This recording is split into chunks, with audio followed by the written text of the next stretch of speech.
บ่าวสาขอนำภาพพี่น้องมาเบิ่งงานมงคลสมรสนะครับเด้อช่วงนี้กำลังบ่ายสีสู่ขวัญนะครับผม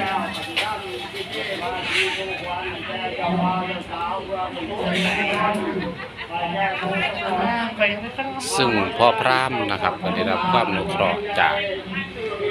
อดีตท่านอดีตกำนันตำบลนาสมัยด้วยครับเด้อเราทำว่าการที่จอดข้องมันเอียงกระด้างขอด้วยความจังทันไม่ยอมตาใจเช่นที่ก่อนมันได้เขาเป็นว่าคนพิการแล้วตอนนี้ว่าองค์กรโรงพยาบาลการที่เขาก็มาช่วย